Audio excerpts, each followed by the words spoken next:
I will be the last speaker here to talk about low loss integrated optics and give a bit of a view what Eamon from ESA already mentioned before.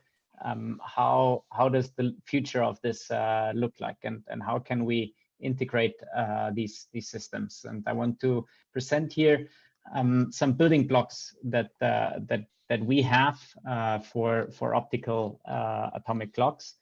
And to start that and to motivate integration, I have here a slide where we see a frequency comb that was in the lab of the MPQ of Ted Hensch in 1980, a lab full of mirrors and cables. And this is now available as a system at Menlo or at Toptica, and actually the goal is to bring at least part of the functionality down to the chip size that is portable and potentially can go in the space. A word about LIGENTEC. We are a spin-off from EPFL, and our focus is on chip manufacturing of silicon nitride photonic integrated circuits. And our core business is to offer these very low loss in propagation loss, very low propagation loss silicon nitride circuits. We understand that this whole value chain needs to be covered, and this is why we also participate in these EPIC events and benefit a lot from EPIC to get exposure and collaborate with design partners on the left-hand side, but also with packaging partners that goes then afterwards in a final system. And here I took the same publication that Eamon mentioned before, where NIST they showed in this paper that came out last year in Optica how an atomic clock could look like, and they actually realized that one with a rubidium vapor cell. And so if we go to some of those building blocks, you see there is the key here is this frequency comb generation on a chip.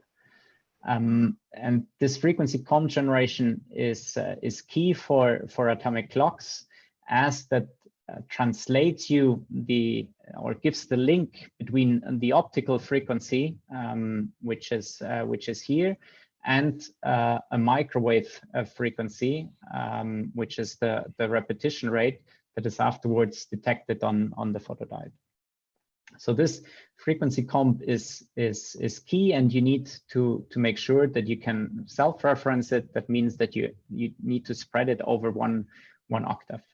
And so one key building block that we can provide here is a very high Q resonator that is able to generate such a frequency comb. If you sweep a CW laser in the right manner over the resonance of such a resonator, you can generate a frequency comb on a chip.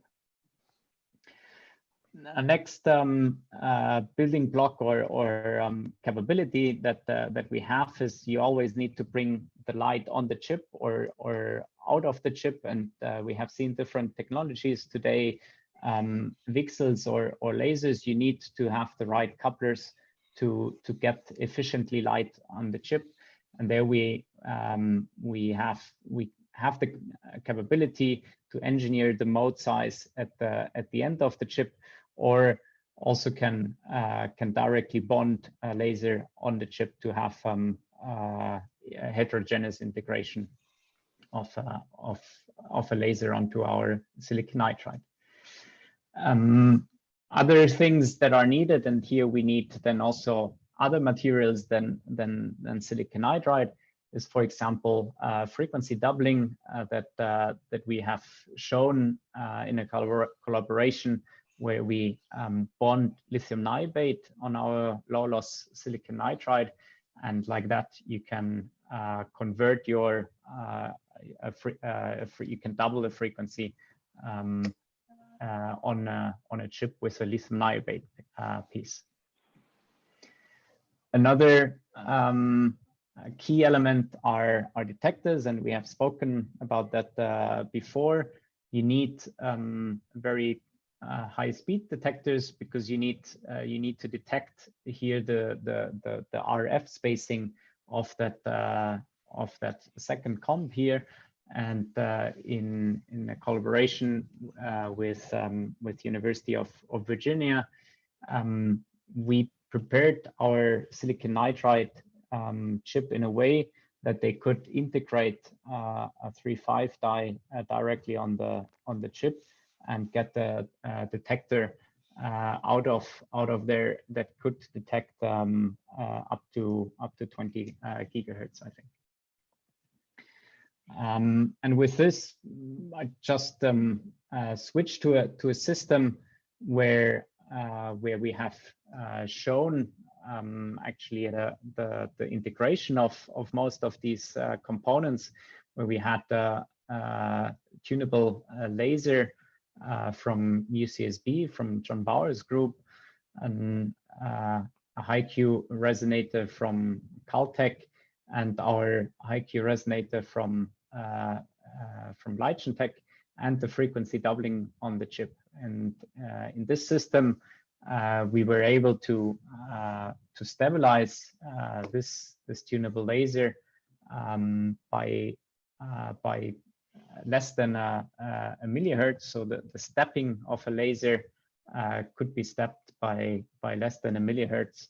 And we all know that the laser frequency at 1550 nanometers is around 200 terahertz. So that's a very precise stepping that we can do. And with this, I would like to thank the opportunity. We have a platform where we can achieve very low loss integrated photonics. We understand that the key part is to connect to the outside world and offer building blocks to use that, for example, also for atomic clocks.